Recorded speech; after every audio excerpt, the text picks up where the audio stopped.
ನಾವಿವತ್ತು ಮಿರ್ಚಿ ಬಜ್ಜಿ ಹೇಗೆ ಮಾಡೋದು ಅಂತೇಳಿ ಸಿಂಪಲ್ಲಾಗಿ ತೋರಿಸ್ತಾ ಇದ್ದೀವಿ. ಈ ಮಳೆಗಾಲದಲ್ಲಿ ಬಿಸಿ ಬಿಸಿ ಮಳೆ ಬರುವಾಗ ತಿಂತಾಯಿದ್ದೆ ಸೂಪರಾಗಿರುತ್ತೆ ನೋಡಿ. ಇದನ್ನು ಹೇಗೆ ಮಾಡಿದ್ದೀನಿ ಅಂತೇಳಿ, ನಾನು ಸ್ವಲ್ಪ ಬೋಂಡದ ಮೆಣಸಿನ್ಕಾಯಿ ತೊಗೊಂಡಿದ್ದೀನಿ. ಇದು ಖಾರ ಇರೋದಿಲ್ಲ, ತಿನ್ನೋದಕ್ಕೆ ಚೆನ್ನಾಗಿರುತ್ತೆ. ಅದು ಸ್ವಲ್ಪ ತೊಳ್ಕೊಂಡು ನಾನು ಒಣ ಬಟ್ಟೆಯಲ್ಲಿ ನೀಟಾಗಿ ಒರೆಸ್ಕೊಳ್ತಾ ಇದ್ದೀನಿ. ನೀರಿದ್ದರೆ ಎಣ್ಣೆ ಒಳಗೆ ಹಾಕಿದ ತಕ್ಷಣ ಸಿಡಿಯುತ್ತೆ ಅಂತ ಹೇಳಿ. ಆಮೇಲೆ ನಾವು ಮೆಣಸಿನ್ಕಾಯಿ ಕೂಡ ಮಧ್ಯೆ ಸೀಳ್ಕೊಂಡು ಹಾಕ್ಕೊಂಡ್ರೆ ನೀಟಾಗಿ ಫ್ರೈ ಆಗುತ್ತೆ, ತಿನ್ನೋದಕ್ಕೂ ಕೂಡ ಚೆನ್ನಾಗಿರುತ್ತೆ. ಅಕಸ್ಮಾತ್ ಖಾರ ಏನಾದರೂ ಇದ್ದರೂ ಕೂಡ ಒಳಗಡೆ ನೀಟಾಗಿ ಫ್ರೈ ಆಗುತ್ತಲ್ವ ಮೆಣಸಿನ್ಕಾಯಿ, ತಿನ್ನೋದಕ್ಕೆ ಚೆನ್ನಾಗಿರುತ್ತೆ ನೋಡಿ. ನಾನೆಲ್ಲ ನೀಟಾಗಿ ಈ ಥರ ಸೀಳ್ಕೊಂಡು ಇಟ್ಕೊಳ್ತಾ ಇದ್ದೀನಿ. ನಮಗೆ ಈಸಿ ಆಗುತ್ತೆ, ಫ್ರೈ ಆಗುವಾಗ ತುಂಬ ಟೈಮ್ ತೊಗೊಳ್ಳೋದಿಲ್ಲ. ಹಾಗಾಗಿ ನಾನು ಅದು ತುದಿ ಕೂಡ ಕಟ್ ಮಾಡಿ ತೆಗಿತಾ ಇದ್ದೀನಿ. ಹಾಗೆಯೇ ಈ ಥರ ಉದ್ದಕ್ಕೆ ಸೀಳ್ಕೊಳ್ತಾ ಇದ್ದೀನಿ. ಇಟ್ಕೊಂಡ್ರೆ ಚೆನ್ನಾಗೆ ನೋಡಿ. ಇವಾಗ ನಾನು ಹಿಟ್ಟು ಕಲಿಸ್ಕೊಳ್ತೀನಿ. ಇದಕ್ಕೆ ಕಡಲೆ ಹಿಟ್ಟು ತೊಗೊಂಡಿದ್ದೀನಿ ನೋಡಿ. ಸ್ವಲ್ಪ ಎಣ್ಣೆ ಬಿಸಿ ಇಟ್ಕೊಂಡ್ಬಿಡೋಣ.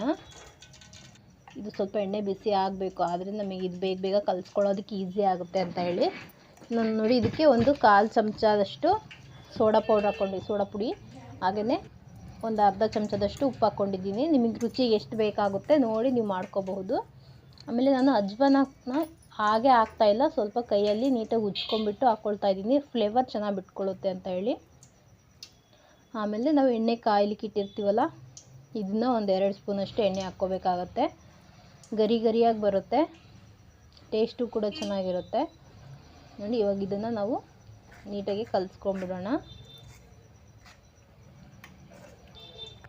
ಬೋಂಡ ಯಾರಿಗೆ ಇಷ್ಟ ಇರೋದಿಲ್ಲ ಹೇಳಿ, ಮೆಣಸಿನ್ಕಾಯಿ ಬಜ್ಜಿ ಎಲ್ಲರಿಗೂ ಇಷ್ಟನೇ ನೋಡಿ. ನೀಟಾಗೆ ನಮಗೆ ಇವಾಗ ಸ್ವಲ್ಪ ಕಡಲೆ ಹಿಟ್ಟಿಗೆ ನಾವು ನೀರು ಸ್ವಲ್ಪ ಹಾಕಿದರೂ ಕೂಡ ಅದು ನಾವು ಹಿಟ್ಟು ಫುಲ್ ತೆಳ್ಳಗಾಗ್ಬಿಡುತ್ತೆ. ಸ್ವಲ್ಪ ನೋಡಿ ನೀಟಾಗೆ ಹಾಕ್ಕೋಬೇಕಾಗುತ್ತೆ ಸ್ವಲ್ಪನೇ ನೋಡಿ. ಕೈಯಲ್ಲಿ ಕಲಿಸ್ಕೊಳ್ಳೋದೇ ಬೆಟರು, ಗಂಟೇನು ಇಲ್ದಂಗೆ ಕಲಿಸ್ಕೊಂಡ್ಬಿಟ್ರೆ ಸಾಕು ನೋಡಿ. ಈಗ ಹಿಟ್ಟು ರೆಡಿ ಇದೆ ನೋಡಿ. ಎಣ್ಣೆ ಕೂಡ ನೀಟಾಗಿ ಕಾದಿದೆ.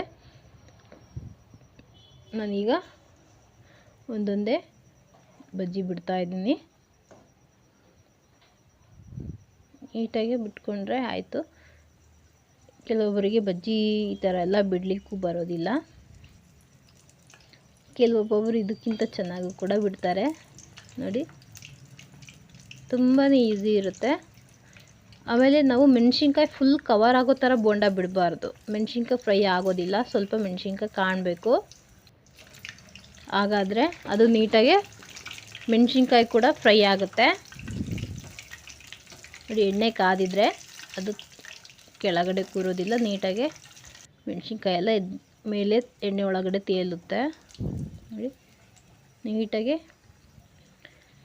ಗೋಲ್ಡನ್ ಕಲರ್ ಬರೋವರೆಗೂ ನೀಟಾಗಿ ಫ್ರೈ ಮಾಡ್ಕೊಳ್ಳೋಣ.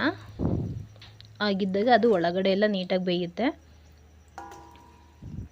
ನಿಮಗೆ ಹೀಗೆ ಬೇಕು ಅಂದರೆ ಹೀಗೇನು ತಿನ್ಬೋದು, ಇಲ್ಲ ನಮಗೆ ಇದಕ್ಕೆ ಸ್ವಲ್ಪ ಮಸಾಲ ಇದ್ದರೆ ಚೆನ್ನಾಗಿರುತ್ತೆ ಅಂತ ಅಂದ್ಕೊಂಡ್ರೆ ನೀವು ನೋಡಿ. ನಾನು ಇದಿಷ್ಟು ತೆಗೆದಿಟ್ಕೊಳ್ತಿದ್ದೀನಲ್ಲ ಕರ್ಕೊಂಡು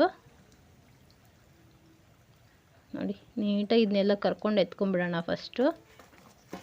ತುಂಬಾ ಚೆನ್ನಾಗಿರುತ್ತೆ ಬಿಸಿ ಬಿಸಿ ಮೆಣಸಿನ್ಕಾಯಿ ಬಜ್ಜಿ, ಮಿರ್ಚಿ ಬಜ್ಜಿ ಸೂಪರಾಗಿರುತ್ತೆ ತಿನ್ನೋದಕ್ಕೆ ನೋಡಿ.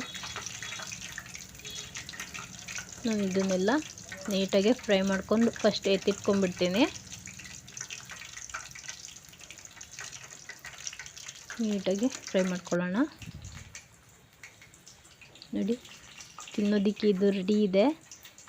ನಮಗೆ ಹೀಗೆ ನಾರ್ಮಲಾಗಿ ತಿಂದು ಬೇಜಾರಾಗಿದೆ ಅಂದರೆ ನೀವು ಸ್ವಲ್ಪ ನೋಡಿ. ಇದಕ್ಕೆ ನಾನಿವಾಗ ಒಂದು ಈರುಳ್ಳಿ ಕಟ್ ಮಾಡಿಕೊಂಡು ಉಪ್ಪು, ಖಾರದ ಪುಡಿ, ಗರಂ ಮಸಾಲ